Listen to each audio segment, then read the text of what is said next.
everyone, it's me, Julian Greystoke. I'm back wearing my Otter Space shirt. This time for a reason, because we are going to be talking about a book that takes place in space.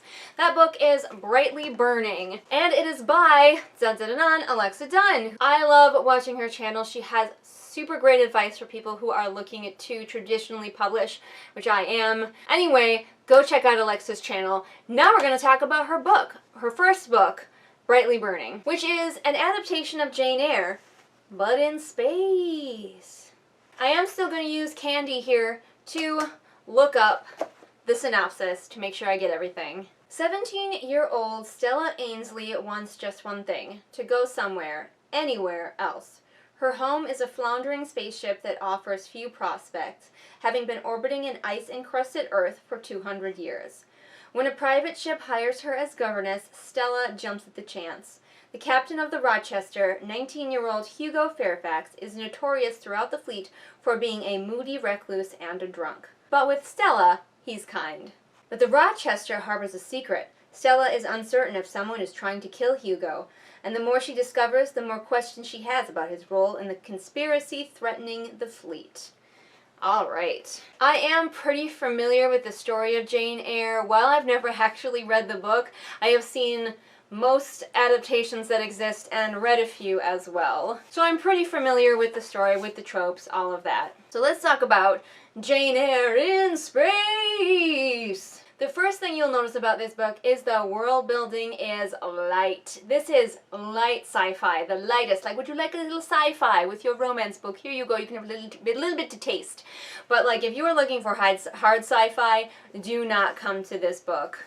I wrote, what world building there is only exists to explain how the romance can work. Earth is in an ice age. People fled into space to live in colony ships. At this point, none of this seems terribly realistic, but it exists to have cities and households like in Jayne Eyre's time period.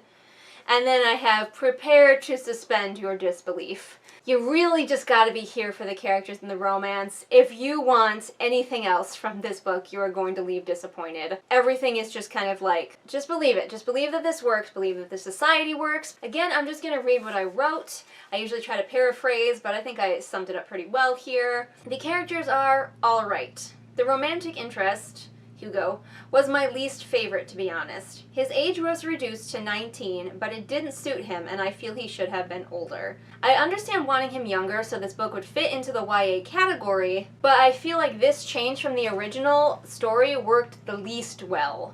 Not including the fact that they're in space. Again, part of the tenuous world building is that people don't live as long anymore, and so our main character is like an old maid already, essentially. Again, so we can have the same climate as we would have had if this was taking place in the original time period of Jayne Eyre. We've just made it so it's all of these factors are still factors, but now in space. The main character is an engineer and a school teacher, and I'm not entirely certain why she's not just a teacher. Was she given the engineer thing also, so it makes sense like how she is living still on the place where she starts out, because they need everybody to do double duty? Because the fact that she's an engineer really barely comes up much throughout this story, and she could have probably been fine as just a teacher. I liked most of the side characters, but I will say that it felt like the main character had too many friends from her original ship, and I kept losing track of who was who. She could have maybe used a few less friends, because she doesn't spend much time with them.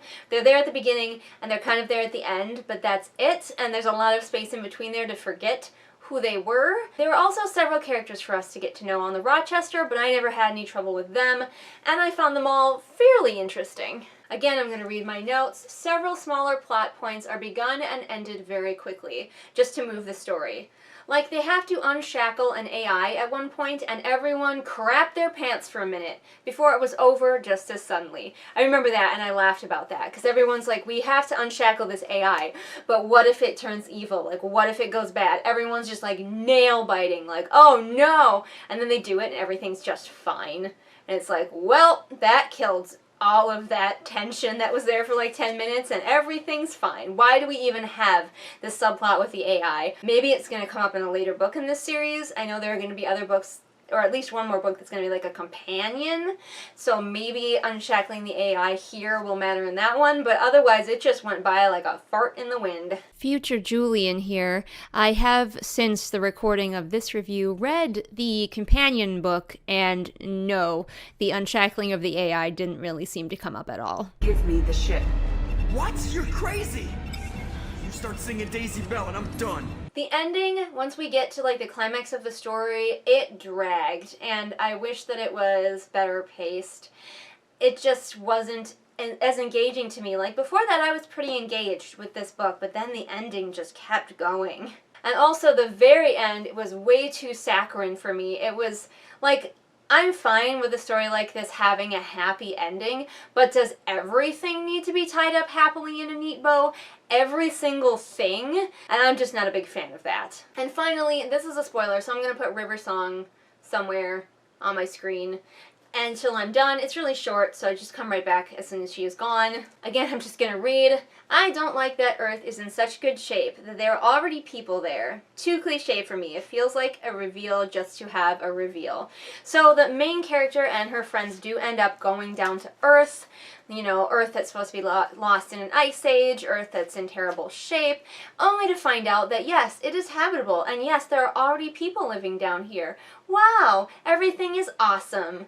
And I was just like, that's too easy. That's it for the spoiler, but I do just want to say that makes it easy. It seems to be the theme toward the end of this book, and I don't like it. I'm not here for it. The characters should struggle more with things that matter, not just things that are like whoosh, gone, plot point over. And also everything doesn't need to be tied up perfectly in a happy little happily ever after bow. Those are my thoughts on Brightly Burning. Have you read it? What were your thoughts on it? I will definitely be reading whatever Alexa Dunne puts out because A, I love her personality, and B, I want to see her grow as a writer. Like, this book is fine, a fine starting point, but I think she's gonna go places. The only way to go from here is up. So I'm very excited to read her future books, or rather listen to when they become available on Audible, because let's be real, that's how I consume most of my books right now. I know she's writing a thriller, and I am psyched for that. I definitely want to check that one out when it comes out. Also factor in that romance really isn't my thing, so if you are super into romance, you might enjoy this book a little bit more than I did, just because you won't mind quite as much that all of the world building doesn't exist or make any sense. If you liked this review, I have a ton of book reviews here on my channel, all on a nice playlist, so you can check them out. Super easy to binge. If you want brand new content, that comes out on Mondays and Fridays, or you can hop on over to my Patreon, where for as little as $1 a month, you can see exclusive content not shown here on the regular channel, and you can help me self-publish my next book. That's what my patrons are helping me work towards right now. All the links to my social media are in the doobly-doo for ease of your clicking, and I will see all of you again next time with whatever it is I happen to be doing next time. Bye! What's that? You say you want to hear about patrons? Well, have I got some patrons for you.